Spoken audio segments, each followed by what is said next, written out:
Ngayon po susubukan natin kung hindi uusok ito. Wow, kung pag hindi umusok ay tagumpay, success, walang usok, hindi nasunog. Magandang gabi po sa lahat mga kawaw. Ito po yung share ko lang po itong dire-diretso na tayo. Share ko lang itong sekreto ng para iwas sunog yung ating plug. Ano po, hindi ko alam kung ano mga tawag dito, pero alam ko ito yung plug lang. O yan o, iwas sunog.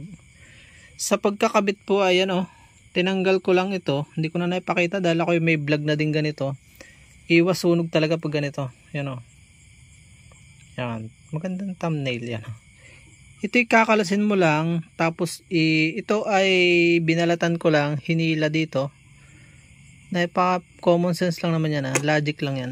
Ito pong ginamit ko, huwag kang gagamit ng kutsilyo. Ito para walang napuputol. So yung putol, yun ang delikado. Yung ito ay nabibili lang ng 100, wala pa ito 60. Mura lang ito. Best Guard. Hindi po ito sponsored, sana all. Sana nga, ano. Para ito pang electrical talaga, oh. Kinakat niya doon. Doon, oh. Ganoon lang naman niya siya, oh. Kakat to. Ikakat ng dahan-dahan pag ganoon. Hila-hila. Ginugunting niya, parang gunting siya. Paikot, paikot pag ganyan. Paikot. Paikot siya. Paikot yan. Para wag malagot. Dahan-dahan lang. Ramdam mo kung may nalalagot na o hindi. Ngayon, so kinabit ko na ito. Yan o. Yan. Ay guguntingin naman natin po yan. So wala tayong tripod kaya paa. So yan o. Sinare ko na rin lang ulit para mamaster natin. Ang maganda po nito, kapag hindi mo hinila lahat, huwag mong hihilahin lahat dito.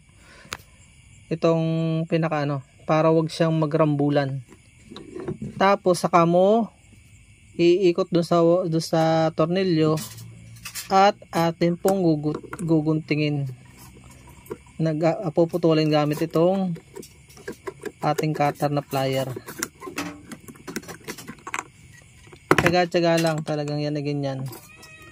Hanggang sa maputol at itataktak po natin.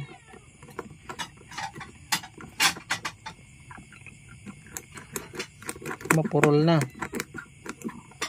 Ito namang yan, nakita nyo yung mga hibla na yan ang delikado. Kailangan po yan ay walang yan yung nagga-ground at yan yung nasusunog.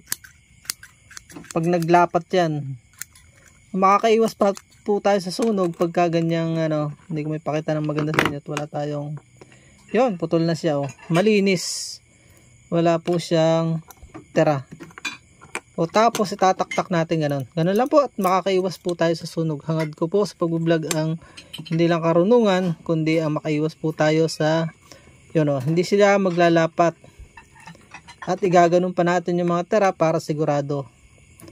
Ayan ito hindi yan maglalapat. Ito naman sisikapin nating ganon siya para siya siguradong wag maglapat. Maraming salamat. Yan lang po. Naway may natutunan po kayo. Bye bye and God bless. Ganun din lang, paulit-ulit lang yan. Gaganon ko lang siya at ating puputulin na rin. So yan So yan, nakita nyo, wala siyang naglalapat na bahagi para hindi po siya masunog. Ngayon ikakabit ko na po siya dahil safety na po ito. Ganyan lang po yung magandang pagkakabit ng plug natin sa kuryente, extension wires.